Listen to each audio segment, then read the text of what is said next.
So you said today, as you often say, that you live in Singapore. Of what nation are you a citizen?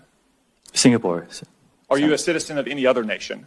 No, Senator. Have you ever applied for Chinese citizenship? Senator, I served my nation in Singapore. No, I did not. Do you have a Singaporean passport? Yes, and I served my military for two and a half years in Singapore. Do you have any other passports from any other nations? No, Senator. Your wife is an American citizen. Your children are American citizens. That's correct. Have you ever applied for American citizenship? No, not yet. Okay. Have you ever been a member of the Chinese Communist Party? Senator, I'm Singaporean. No. Have you ever been associated or affiliated with the Chinese Communist Party? No, Senator. Again, Okay. I'm Singaporean. Let me ask you some hopefully simple questions. You said earlier, in response to a question, that what happened at Tiananmen Square in June of 1989 was a massive protest. Did anything else happen in Tiananmen Square? Yes, I think it's well documented. There was a massacre. There was the indiscriminate slaughter of hundreds or thousands of Chinese citizens. Do you agree?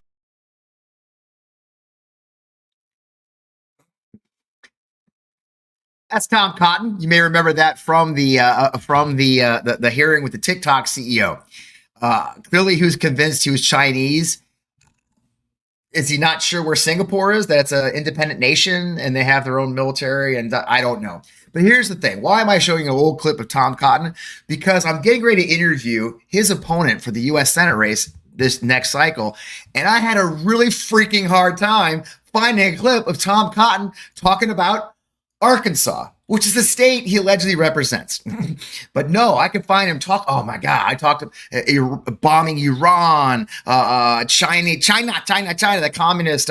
If you know, Tom Cotton has been undermining the Democratic president since he got to office on China and Iran. He's been doing his own damn thing. Now he's the #1 cheerleader for bombing Iran and everything else. He's a huge fan of Pete Hegseth. God, I found a clip of him and Pete Hegseth talking that was kind of uncomfortable, for being honest. It was very, but the thing is, Tom Cotton is the senator from Arkansas, and he should be representing, Arkansas. But here's the challenge. He's not.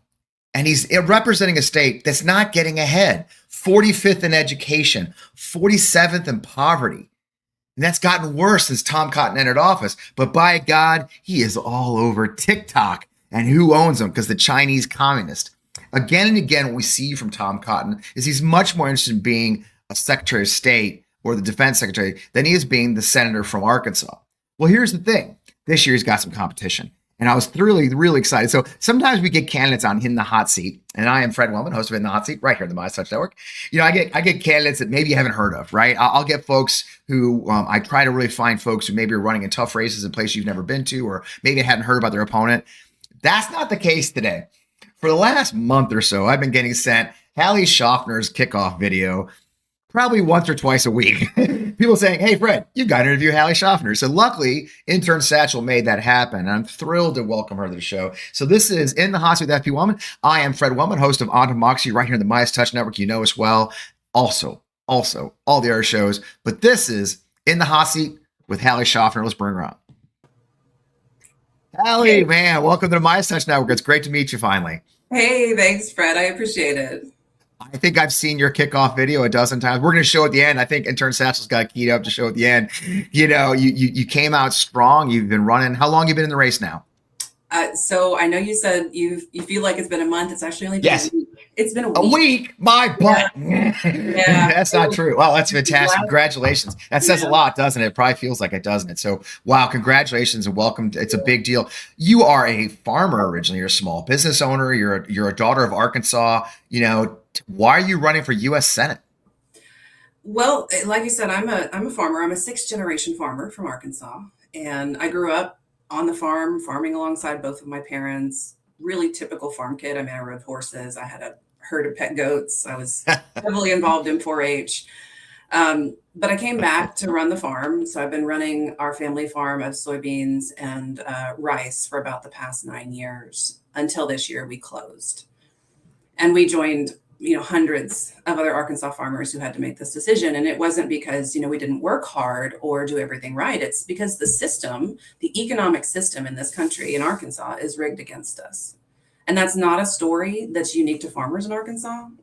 I think a lot of us understand what it's like to work hard and do everything right and fall behind, not because we've failed, but because the system is rigged. And it's politicians like Tom Cotton that are doing the rigging. So that's why I'm running. I love it. And that's a great reason to step up. And Tom's a unique character in this discussion. He voted against the farm bill twice, right? I mean, tell me about that. I mean, has he ever explained why? I honestly, I'm not sure he knows why, honestly, other than, to stick it to truly, if you ask any farmer in Arkansas about why it is that we don't have a farm bill right now, we are all baffled because truly, and I think this is true for everybody in Arkansas and everybody I've been talking to recently, we expect the people that represent us to go to DC and do their jobs. We are tired of the finger pointing. We are tired of the blame game. We are tired of one side saying the sky is blue and the other side saying, no, it's purple, because that comes at the expense of the rest of us. That comes at the expense of farmers who need a farm bill. That comes at the expense of rural hospitals that are suffering right now. That comes at the expense of the single mom working 2 jobs just to get by. It is time that Arkansas has a senator who knows what it's like to live here right now, who has held her head in her hands during tough economic times and is going to be radically focused on the things that matter to real Arkansans, which is bringing costs down, protecting our health care, making sure small businesses like farms and the mechanics that support farms, making sure that they can succeed. That work that Tom Cotton won't do. And that's why I'm running, is because I'm a farmer. I know what it's like to roll up your sleeves and get stuff done. I want to go to DC and do that work. It is the failure of all. The system is not working. They're not passing the most basic bills. They're not passing anything. The House just excused themselves because the Epstein files. It feels like the folks like I'm in Missouri, you're in Arkansas, we're neighbors. That it does feel like flyover country really is the thing, but it's got to be shocking when flyover country is also your home state of your actual elected representative, right? I mean, as you travel, I'm sure you've been traveling Arkansas, you got ready for the race and you've been doing it. What are you hearing from folks in Arkansas about, what are their worries? What's keeping them up at night? It just is the system. It's just beating them down, isn't it? Yeah, it's this idea that that hard work doesn't mean a good life anymore. Mm. It's truly, I'll give you a good example. I was in Dollar General the other day. So where I'm from in Northeast Arkansas, a lot of the communities, the Dollar General now sells produce. So you can buy produce at the Dollar General. And it was one of the guys that worked there he had just gotten off work. He was shopping for his groceries. He was speaking to a friend of his who needed a place to stay, and he was offering her a place in his home. He goes to the checkout line and he was about $5 short on his bill. That is what we're worried about. It's the mom worried about whether or not she can afford her medications and stay healthy for her children. It's the small business owner that can't navigate these current uncertain times in our economy. These are the things that real Arkansans, I would argue real Americans, are worried about. And this inaction we see in DC, this system we have of politicians who just seem to have dug themselves in behind their PAC money and their lobbyists and never come home. I mean, you talk about flyover country. I'm pretty sure Tom Cotton's never seen Arkansas other than from the air at this point. That is why people are excited about my campaign. That's why I have support from Republicans and Democrats and independents, because we feel like it's time for something new. It's time for a fresh voice in DC. I I couldn't agree more. I mean, and that's the shocking thing. And when he is asked about these things, the big beautiful bill. So that they're also very proud of this bill. That bill doesn't do you guys any favors in Arkansas, does it? No, it really doesn't. I mean, they passed this thing saying that they want to make the government more efficient and more like a business, right? Well, I've been running a business for the past 9 years. The big beautiful bill is bad business. It blows a hole in our operating budget, which is services that Arkansans need, Medicaid, SNAP. It then gives trillions in tax cuts to billionaires and land barons, people who don't need them. And then it adds $4.5 trillion to the federal deficit. That is bad business. That is a recipe for disaster. And it comes at the expense of us here on the ground. And you guys are like Missouri in the sense too. You've got a real problem that the way it's going to cut Medicaid and Medicare. Obviously, we know nationally 60% of all nursing home rooms are paid by Medicaid. people still don't seem to understand. It's not just the people on Medicaid that are going to suffer. They are the backbone of these nursing homes, are the backbone of rural clinics. I've heard rumors of a lot of rural hospitals on the cut line in Arkansas, aren't they? How much is the damage going to be to these Medicaid cuts? So there's an estimated 2/3 of rural hospitals in Arkansas are at risk of going under in the next 6 to 7 years. 2/3. Now, here's what's happening is these rural communities, because the system is rigged against us, because we live in an economy that benefits corporations and politicians more than it does real people. Our communities in rural Arkansas have been gutted. And there's very little left other than schools and clinics and hospitals. Dollar General. Dollar General, Walmart. And these clinics and these hospitals, I mean, they're businesses too. They're looking ahead. They're saying, you know what? I need to know whether or not we're going to be successful in 12 months, 3 years, 5 years. The big, beautiful bill passes and they see those cuts. They see those cuts coming. Tom Cotton thought he was smart by making sure that these cuts didn't happen until after the midterms. What he did not know is that clinics are looking ahead and saying, you know what? Why bother? We love serving the people in our community, but if we know that in 15 months, 2 years, we won't be profitable, why continue to hustle now? Those are some of the decisions that are going to be made in rural Arkansas. And it's when a hospital closes, it isn't just that the people in that community lose healthcare. It's the nurses that are losing a job in their community. And now they're having to drive an hour away to find another job. And maybe that's not going to work for them. So then they move away entirely. And then they take their small children with them. And their small children aren't going to that school, which isn't getting that funding. It has this ripple effect. Tom Cotton went on TV this week in Arkansas and said that rural hospitals will benefit from the big, beautiful bill. And I can't decide whether or not he just simply doesn't know because he doesn't care, or if it was bald-faced lie. Yeah, it seems they're at a point now where they're just going to say whatever they have to say. They're going to just lie to our faces. It's not even, I mean, it's probably, we used to joke they gaslight us, but we're well beyond gaslighting at this point. It's truly just bold-faced lying to our faces. That something's in that bill is not in the bill, like the no cuts to Social Security, which is not true. It's still on the cut line. And, veterans benefits are getting, it's everything's in there, buried in 900 pages, and they don't want us to really know it's in there. Yeah. Again and again, it does see like you're hearing from everybody, the rich are getting richer, and the poor are, and just, I don't even think we're getting poor, but we're just not getting anywhere, are they? The average Arkansan simply isn't moving forward anymore, are they? No, and I mean, we are experiencing inflation. So we've experienced inflation, but wages haven't kept up, which means, we're all net negative right now. And that's going to be true whether you're a farmer or a nurse or a teacher. We're all feeling the squeeze. And this is especially true when we go to the grocery store. And then we're being told, oh, you know what? You don't deserve Medicaid or SNAP. You're having a hard time right now because the system is rigged against you and we don't want you to succeed. But, it's your fault that you're not succeeding. So you don't deserve help. You are not deserving of help. That is what Tom Cotton is saying to the people of Arkansas. You are lazy and you are not deserving of SNAP or Medicaid. And that's insulting. And we all know that. We all know what it means to work hard and fall behind. And it's not because we failed. It's because Tom Cotton wants us to fail.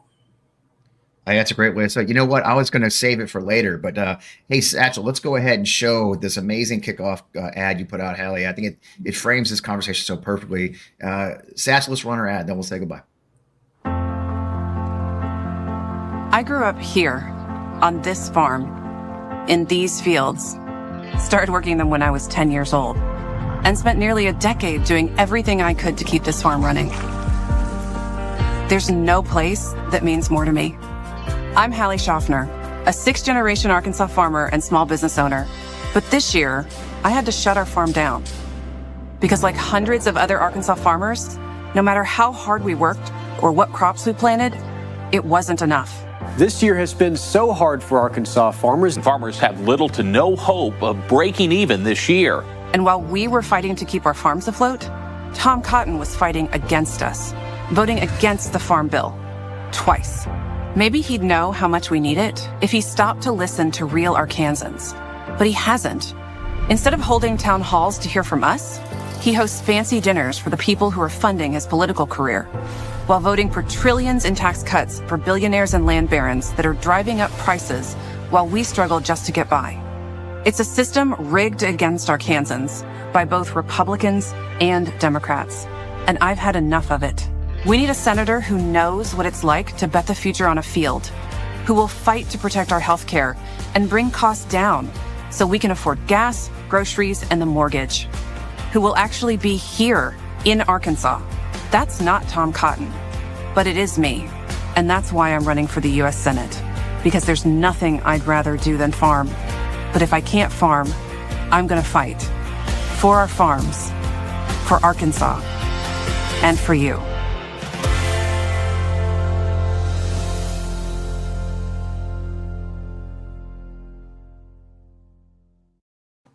Love it. Thank you. Well done. It's great to see. Look, one of my, there's two things they talk about in the show a lot. I love second time candidates, and I love folks just stepping up, who live real lives, and real lives are what you've been leading. And I can see why everybody kept sending me that ad. And so the most important question I ask at the end of every interview, Hallie, where can they find you? Where can the Meidas Mighty maybe chip in? What's the best way to follow you?